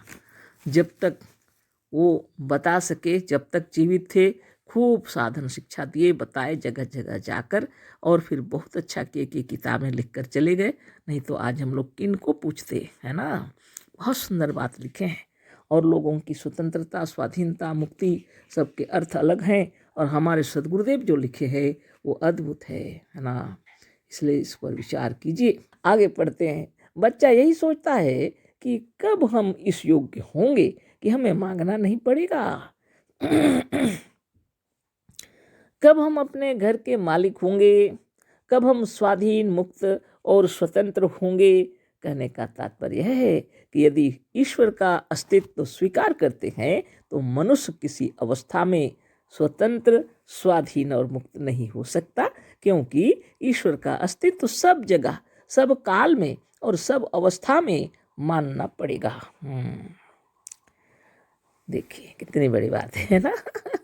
और यदि साधारण शक्ति के सांसारिक पिता के सामने कोई स्वतंत्रता का अनुभव नहीं कर सकता, तो उस सर्वशक्तिमान और परम पिता के सामने प्रेम होने पर भी स्वतंत्रता, स्वाधीनता और मुक्ति का कोई अनुभव नहीं कर सकता। अस्तु, यदि इतने बड़े शक्तिमान शासक का अस्तित्व है और रहेगा, यदि इतने बड़े परमपिता परमात्मा का अस्तित्व है, तो यही मानी हुई बात है कि उसे अविनाशी, अनंत, अनादि, सर्वशक्तिमान मानते हुए भी कोई मजहबी आदमी यह नहीं कह सकता कि ऐसा भी वक्त आएगा जब वह नहीं रहेगा, है ना। उसकी बादशाहत नहीं रहेगी अथवा उसका शासन नहीं रहेगा। बस यदि मजहबी ख्याल के मुताबिक उसका शासन, उसकी बादशाहत और उसका गुरुत्व सदा उसके ऊपर कायम रहेगा, तो यह निश्चित है कि कोई मनुष्य कभी मुक्त, स्वाधीन और स्वतंत्र भी नहीं हो सकता, है ना। जिसके ऊपर इतने बड़े बादशाह का शासन मौजूद है, वह स्वतंत्र नहीं कहला सकता। यही कारण है कि हम प्रत्येक मजहब के विरोधी हैं। ईश्वर और मजहब मनुष्य को बंधन में डालकर परतंत्र बनाने वाले हैं, मुक्त और स्वतंत्र करने वाले नहीं। मुक्ति, स्वतंत्रता और स्वराज किसी की प्रार्थना करके आप नहीं पा सकते। मुक्ति हाथ जोड़ने और भीख मांगने से नहीं मिलती। मुक्ति के लिए ईश्वर की प्रार्थना भी व्यर्थ है। अजामिल आदि के मुक्त होने की कथा एक झूठी कहानी है। मजहबी लोगों ने अपने अपने उपास्य देवों की प्रशंसा में अनेक ऐसी ही झूठी कहानी रच डाली है। उपासना करने वाला या किसी का सेवक और गुलाम मुक्त, स्वतंत्र और स्वाधीन नहीं कहला सकता। मुक्ति चाहने वाले स्वतंत्र विचार के मनुष्यों को मजहब, मजहबी गुरु और मजहबी किताबों को मृग तृष्णा की नदी समझकर छोड़ देना चाहिए। जितनी झूठी बातें मजहबी किताबों में हैं, उतनी दूसरी जगह न मिल सकती हैं और न पच सकती हैं। तो बहुत सरल भाषा में, बहुत सुंदर तरीके से सद्गुरुदेव समझा दिए हम लोगों को कि अगर ईश्वर को मानते हैं तो कोई भी ऐसा समय नहीं है कि वो नहीं रहेंगे। ऐसा कभी होगा ही नहीं। साधारण पिता की बात होती है कि ऑफिस चले गए तो बच्चा कूद रहा है, खेल रहा है, दौड़ रहा है, भाग रहा है ना। लेकिन एक ऐसे परम पिता परमेश्वर दिन और रात 24 घंटे, है ना, वो हम हर समय मौजूद है। फिर क्या, अनादि और अनंत भी है। उनका नाश कभी नहीं होता, है ना। ऐसे परम पिता परमेश्वर के अधिकार के भीतर आप रहते हैं, तो फिर क्या कल्पना करते हैं मुक्त होने की बात। बात यही है ना। कितने सुंदर तरीके से सदगुरुदेव समझा रहे हैं हम लोगों को कि लोग चाहते हैं मोक्ष प्राप्त करना। सैल्वेशन का मतलब होता है मोक्ष, मुक्ति, नजात, सैल्वेशन और स्वतंत्रता। तो बताइए, अपने अपने तरीके से सबों ने अपना बना लिया है, लेकिन वह कोई मोक्ष नहीं है, वह कोई स्वतंत्रता भी नहीं है। सोचिए, विचार कीजिए। कोई तो अपने अपने विचार रखते हैं, पर सदगुरुदेव के विचारों को हम लोग पढ़ रहे हैं और उसी को सोच लीजिए अच्छी तरह। ऐसा ईश्वर जो सब समय हर वक्त आपके ऊपर अपना अधिकार बनाए रखते हैं, तब आप क्या करेंगे। आपको मुक्ति मिलेगी कि स्वाधीनता होगी? कभी भी नहीं। जिसको मोक्ष कहते हैं, सैल्वेशन, वह भी मुश्किल है। कैसे मोक्ष होगा? किस काल में होगा? सोते जागते उठते बैठते 24 घंटे आप ईश्वर के राज्य के अंदर है। कितनी बड़ी बात है ये। तो क्या कहते हैं, अभी भी ये हम बोल रहे हैं वो अलग बात है ना। बहुत से लोग हैं हमारे भारत भूमि में, अभी भी हैं ऐसे ही स्वतंत्र विचारक वाले, जैसे सदगुरु बता रहे हैं।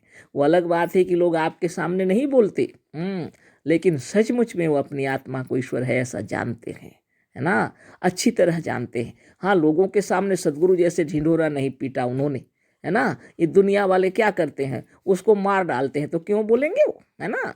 आज भी हमारे भारत भूमि में ऐसे महान आत्मा लोग हैं जो खुद को ईश्वर जानते हैं, है ना, और बहुत स्वतंत्र और स्वाधीन है वो लोग, है ना। लेकिन यहाँ पर गुरुदेव की किताब हम पढ़ रहे हैं ताकि लोगों के हृदय के अंधकार को दूर किया जा सके। तो गुरुदेव कह रहे हैं कितनी सुंदर बात, है ना। लोग को जो कहते हैं ना मुक्ति ऐसे नहीं मिलती, है ना। मुक्त और स्वतंत्र करने के लिए नहीं है कोई भी, है ना। यही कारण है कि हम प्रत्येक मजहब के विरोधी हैं। ईश्वर और मजहब मनुष्य को बंधन में डालकर परतंत्र बनाने वाले हैं, मुक्त और स्वाधीन करने वाले नहीं हैं वो। मुक्ति, स्वतंत्रता और स्वराज किसी को प्रार्थना करके आप नहीं पा सकते, किसी की प्रार्थना करके आप नहीं पा सकते। मुक्ति और स्वाधीनता प्रार्थना करके नहीं मिलती है। मुक्ति हाथ जोड़ने और भीख मांगने से नहीं मिलती। मुक्ति के लिए ईश्वर की प्रार्थना भी व्यर्थ है। अजामिल आदि के मुक्त होने की कथा एक झूठी कहानी है। मजहबी लोगों ने अपने अपने उपास्य देवों की प्रशंसा में अनेक ऐसी झूठी कहानी रच ली है। उपासना करने वाला या किसी का सेवक और गुलाम मुक्त, स्वतंत्र और स्वाधीन नहीं कहला सकता। मुक्ति चाहने वाले स्वतंत्र विचार के मनुष्यों को मजहबी गुरु और मजहबी किताबों को मृग तृष्णा की नदी समझकर छोड़ देना चाहिए। जितनी झूठी बातें मजहबी किताबों में हैं, उतनी दूसरी जगह न मिल सकती हैं और न पच सकती हैं। अगर सच्ची शांति, सच्ची मुक्ति, आनंद चाहते हैं तो सच्ची बात को जान लेना चाहिए। सदगुरुदेव का कहना है, मोक्ष का मतलब है सच्चा ज्ञान हो जाना, है ना।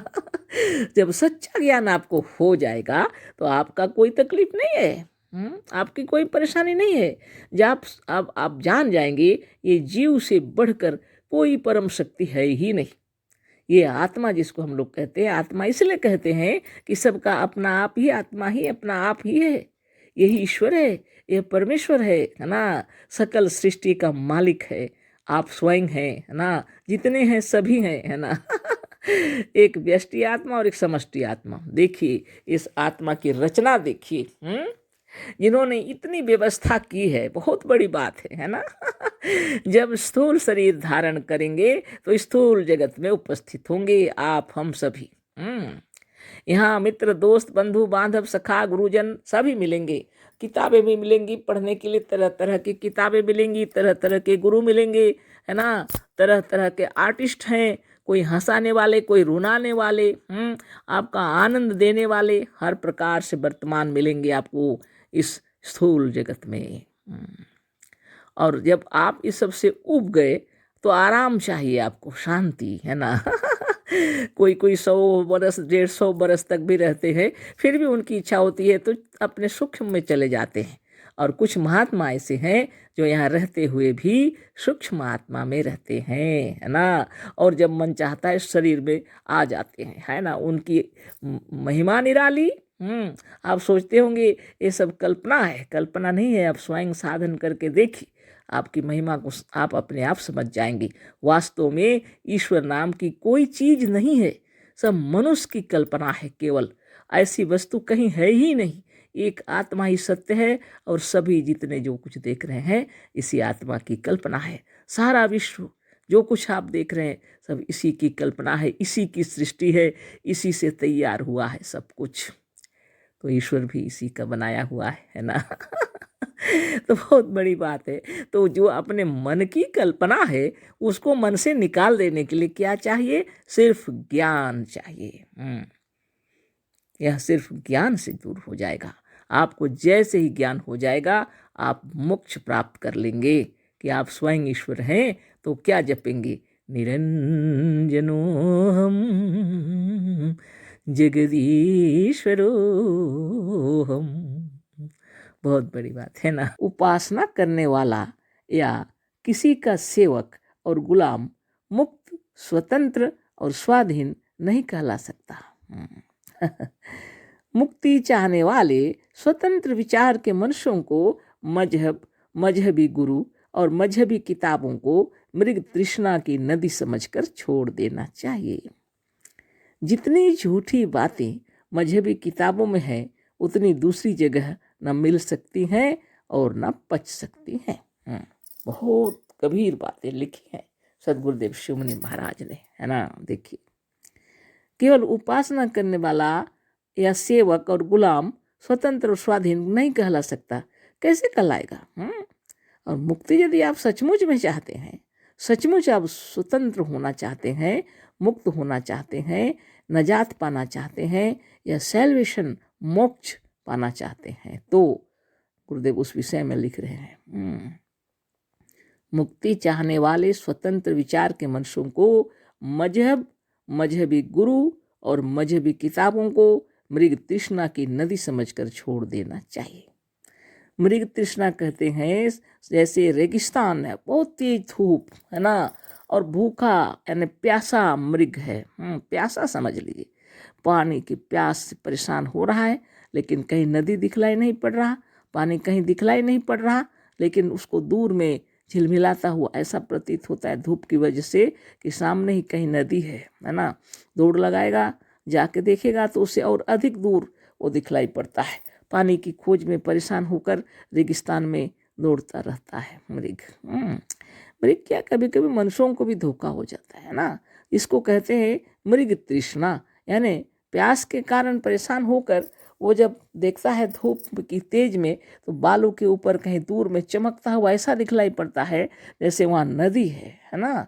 और उसी भ्रम में वो जाता है, लेकिन वह नदी नहीं है, केवल धूल ही धूल, है ना।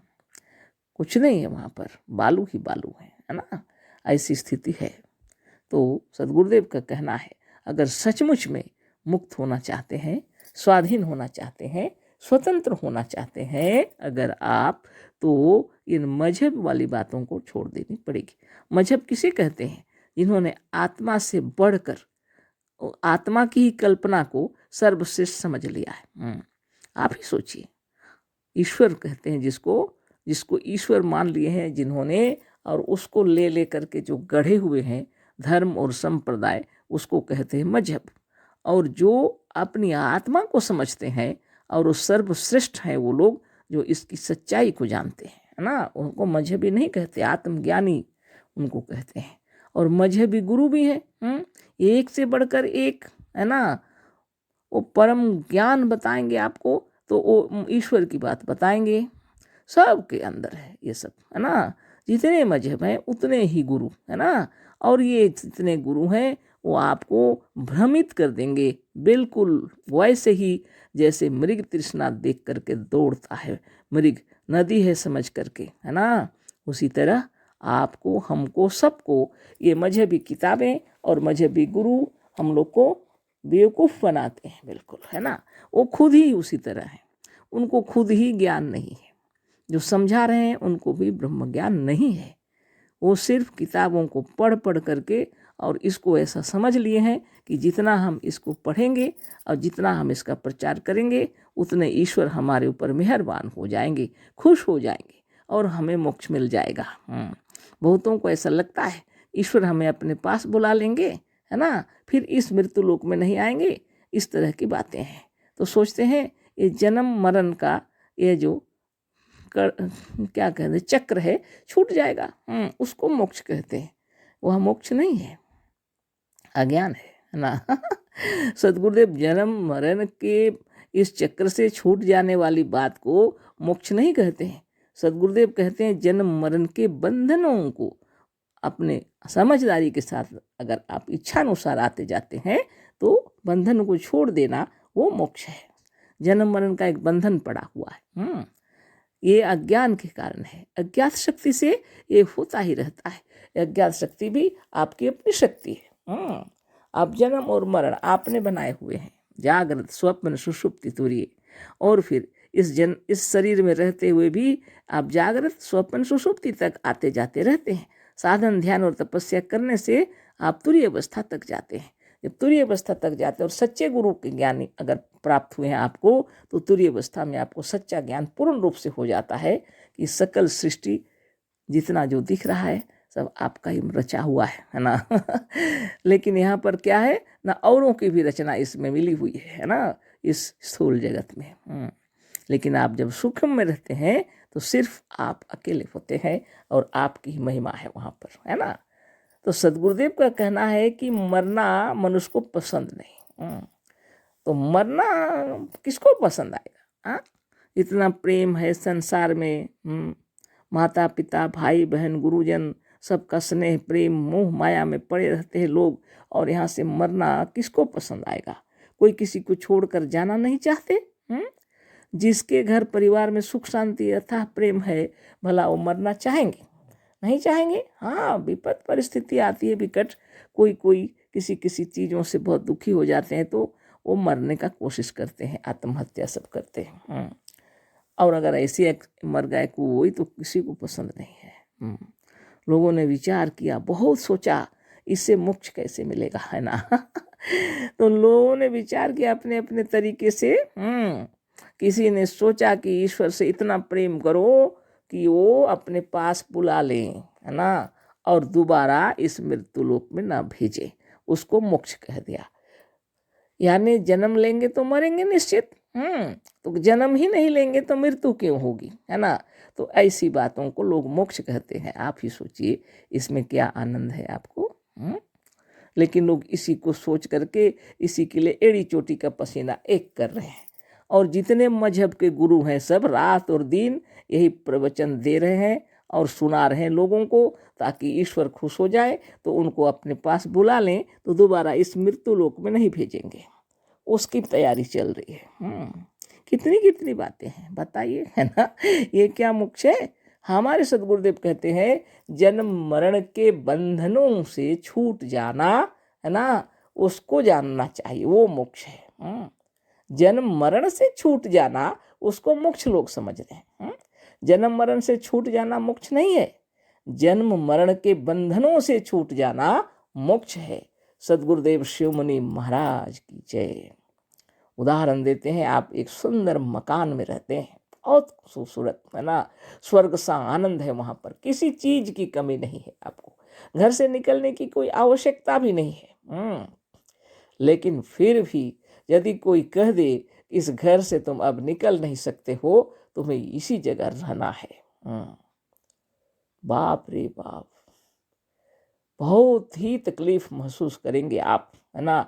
वह स्वर्ग सा सुख आपको अच्छा नहीं लगेगा, बिल्कुल, है ना, बिल्कुल अच्छा नहीं लगेगा आपको, है ना। उसको कहते हैं बंधन, है ना। सदगुरुदेव का कहना है अगर आप अपनी इच्छानुसार उस घर से बाहर जा सकते हैं और अपनी इच्छानुसार उस घर में प्रवेश कर सकते हैं तो उसको कहते हैं मोक्ष, स्वतंत्र स्वाधीनता। लेकिन आपको क्या बताया जा रहा है? यही कि आप ईश्वर के पास चले जाएंगे, ईश्वर आपको अपनी गोद में बिठा लेंगे और फिर दोबारा इस मर्त्य लोक में नहीं भेजेंगे आपको। तो उसको कहते हैं मोक्ष। यह मोक्ष नहीं है। सदगुरुदेव कहते हैं आप जितना दिन चाहे इस स्थूल शरीर में रह सकेंगे, और जब आपकी इच्छा होगी तो आप स्थूल शरीर छोड़ करके चले जाएंगे सूक्ष्म में, और जितना दिन चाहे आप सूक्ष्म में रह सकेंगे, और जब आपकी इच्छा होगी तो स्थूल शरीर में आएंगे। आपकी इच्छा से जीवन मरण होगा, जीवन मरण के बंधनों से आप छूट जाएंगे। उसके लिए योगाभ्यास करना पड़ता है। किसी के सामने हाथ पसारने की आवश्यकता नहीं पड़ती है, किसी को मांगना नहीं पड़ता है। मुक्ति मांगने से नहीं मिलती, भीख मांगने से नहीं मिलती मुक्ति, है ना। और किसी की प्रशंसा करने से, और किसी की उपासना करने से, किसी की सेवा करने से भी मुक्ति कभी नहीं मिलती है। इस बात को समझाने के लिए सदगुरुदेव के कोटि कोटि नमन है सदगुरुदेव को, है ना। इस जगत में आए थे हम लोगों को समझाने के लिए कि तुम ही ईश्वर हो, है ना। जीवन और मरण सब तुम्हारी अज्ञात शक्ति से होता है। इसी अज्ञात शक्ति को अपने वश में करने के लिए योगाभ्यास करना पड़ेगा। और जब तुम ब्रह्म ज्ञान प्राप्त कर लोगे तो समाधिस्थ हो जाओगे, स्वरूपस्थ हो जाओगे, तुरीय अवस्था में पहुंच जाओगे, है ना। और स्वयं तुम्हें मालूम हो जाएगा, है ना। जब तक चाहे आप इस स्थूल शरीर में रह सकते हैं, और शरीर भी स्वस्थ और निरोग रहेगा, है ना। और जब आप चाहेंगे शरीर को छोड़ देंगे आपकी इच्छा से, है ना। इसी तरह जोगी लोग थे पहले, है ना। तो आज हम लोग को फिर उसको जान लेना चाहिए। तो आज तो इस बात में चर्चा हो गई, तो समझ लीजिए यह सब मजहब और मजहबी किताबें सब है मेरी तृष्णा, इनको छोड़ना पड़ेगा। अगर आप मोक्ष चाहते हैं तो जन्म मरण के बंधनों से छूट जाने के लिए योगाभ्यास कीजिए, है ना। बंधनों को छोड़ दीजिए, आप इच्छानुसार जन्म मरण ले सकेंगे। आप स्वयं ब्रह्म है, साक्षात ईश्वर हैं। आगे पढ़ते हैं। आज शनिवार की संध्या है, कल रविवार है। स्कूल के लड़कों को आज कितनी खुशी है। सरकारी नौकर भी प्रसन्न है। क्यों? इसलिए कि कल रविवार है।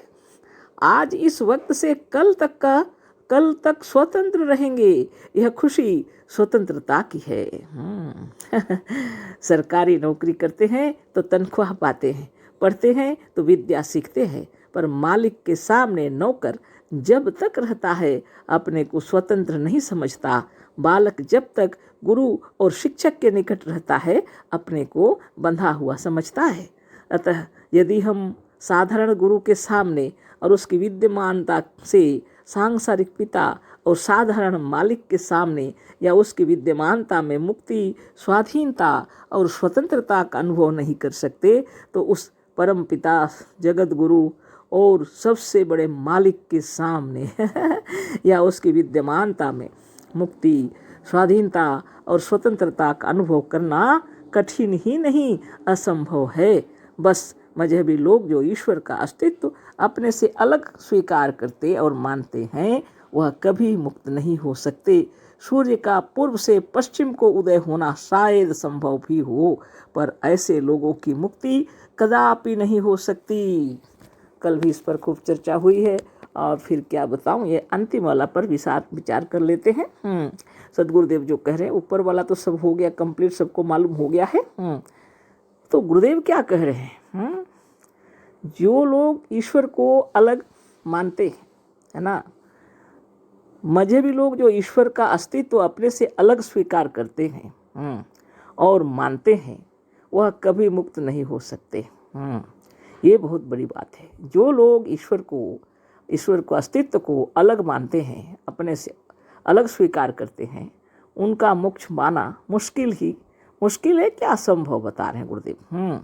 सूर्य का पूर्व से पश्चिम को उदय होना, सूर्य अगर पूर्व से पश्चिम में उदय होना हो जाए, संभव हो सकता है, लेकिन ऐसे लोगों की मुक्ति कदापि नहीं हो सकती। ये तो कल खूब चर्चा हो गई, है ना।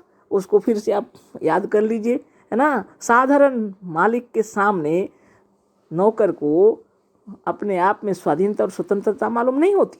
एक बालक जब पढ़ाई करता है तो गुरु के सामने उसको स्वाधीनता मालूम नहीं होती। अपने पिता के सामने भी वह प्रसन्नता से उछलना कूदना अपनी इच्छा अनुसार नहीं कर सकता। तो इतने बड़े ईश्वर, जगत पिता, जगत गुरु, है ना, सर्वशक्तिमान, हर समय विद्यमान है, 24 घंटे, 24 घंटे। तो आप समझ लीजिए और मुक्ति की चाह तो बेकार ही है। इसीलिए गुरुदेव लिखते हैं, जो लोग ईश्वर का अस्तित्व मानते हैं और अपने से अलग स्वीकार करते हैं, उनकी मुक्ति तो संभव ही नहीं। हो सकता है कभी अगर हो जाए कि सूर्य का पूर्व से पश्चिम को उदय हो जाना, अभी सूर्य पूर्व में उदय होता है, अगर पश्चिम से उदय हो यह संभव भी हो जाए, पर ऐसे लोगों की मुक्ति कदापि नहीं हो सकती। अब आप विचार करें, ये तो आपके ऊपर निर्भर करता है कि आप स्वयं को ईश्वर मानते हैं या ईश्वर को अलग समझते हैं। आपके मानने से क्या होगा, जो सत्य है उसको जान लेना चाहिए। ईश्वर ही है यह आत्मा, आत्मा से बढ़कर कोई शक्ति नहीं है, कहीं भी नहीं है बाहर। जितने जीव हैं सभी ब्रह्म हैं, जितने मनुष्यात्मा हों या जो कोई भी जीव, चींटी से लेकर व्हेल मछली तक सभी जीव ब्रह्म हैं। इससे बढ़कर कोई ब्रह्म की कल्पना नहीं कर सकता, है ना। इस बात को तत्व से समझिए, है ना। आगे फिर हम लोग पढ़ते हैं, मुक्ति का स्वरूप जो आर्य समाज मानता है वह मुक्ति नहीं है। अब मुक्ति का स्वरूप जो मानते हैं आर्य समाजी, उनके विषय में चर्चा हो रही है। वह मुक्ति वास्तव मुक्ति नहीं है। आगे कह रहे हैं गुरुदेव, है ना, वह तो एक प्रकार का बंधन है। आर्य समाजी की मुक्ति सावधि है, यानी समय निर्धारित किया हुआ है, परिमित है, यानी सीमा से इस माने सीमा के अंदर है, शांत है ना, मियादी है ना। तो आर्य समाजी जिसको मुक्ति कहते हैं वह मुक्ति नहीं है, बंधन है, कह रहे हैं गुरुदेव, क्योंकि उसमें टाइम निश्चित किया हुआ है, समय निश्चित किया है। सावधि का मतलब है अवधि, मतलब टाइम निश्चित किया हुआ है। ऐसी मुक्ति परिमित, एक सीमित सीमा के अंदर है, शांत है, उसका एक स्पेशल टाइम है। मियादी मतलब वो भी एक प्रकार की गुलामी है, जेल है, समझो। तात्पर्य है कि आर्य समाज के विचारानुसार मुक्त पुरुष एक कल्प के बाद फिर लौट आते हैं। आर्य समाजी कहते हैं जो मुक्त हो जाते हैं वो लोग एक कल्प बीतने से फिर से जन्म लेते हैं, यानी लौट आते हैं।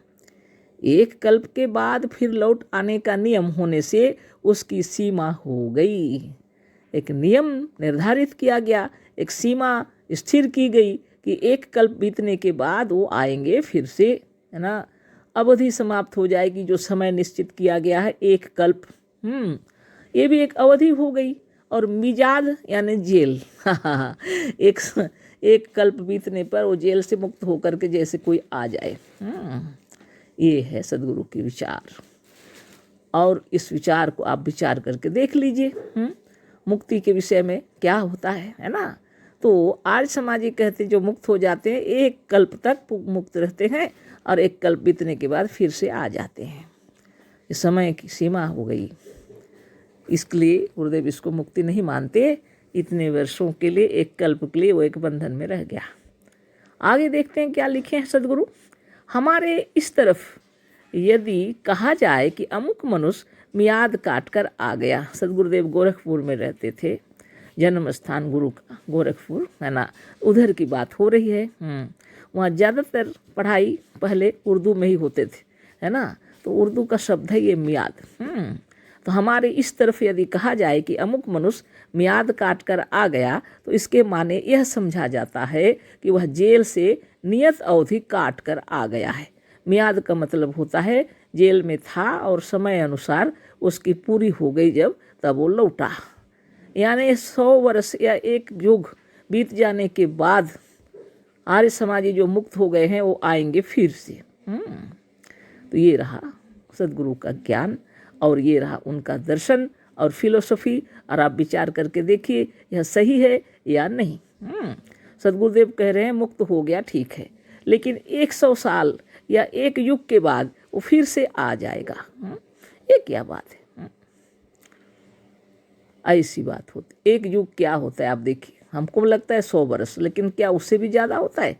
एक कल्प लिखे हैं गुरुदेव, एक कल्प, एक युग नहीं लिखा, एक कल्प लिखे।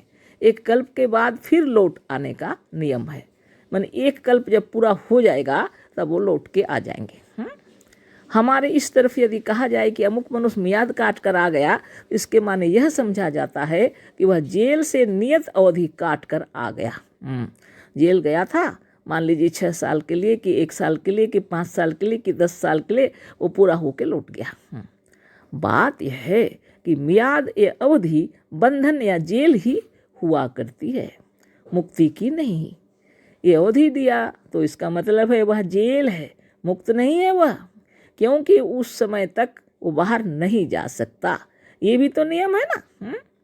एक सांसारिक हाकिम जब किसी अपराध को किसी को जेल भेजता है, किसी अपराधी को किसी को जेल भेजता है, तो उसकी अवधि भी सुना देता है, जैसे 6 मास का या साल भर, है ना।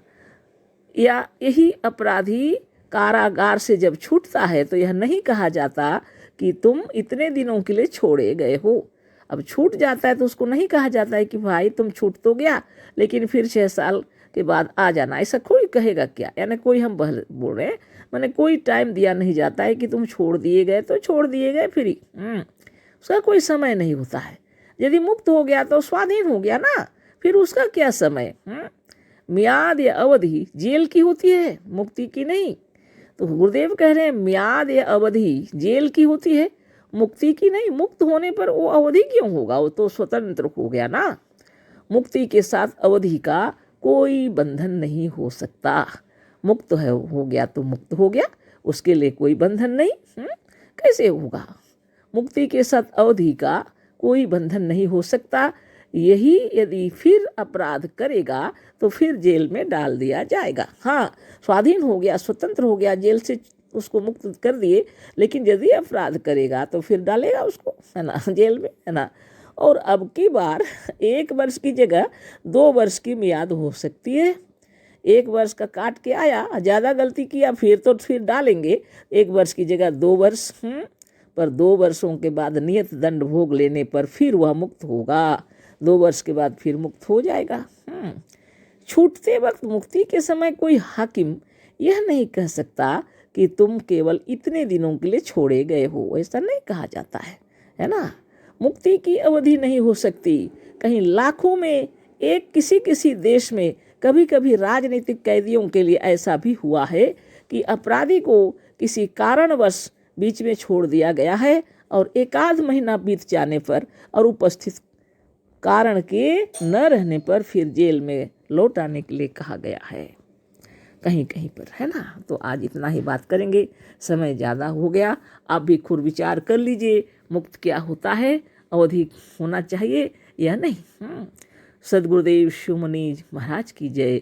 अशेष धन्यवाद, कोटिशः नमन, सप्रेम जय जीव।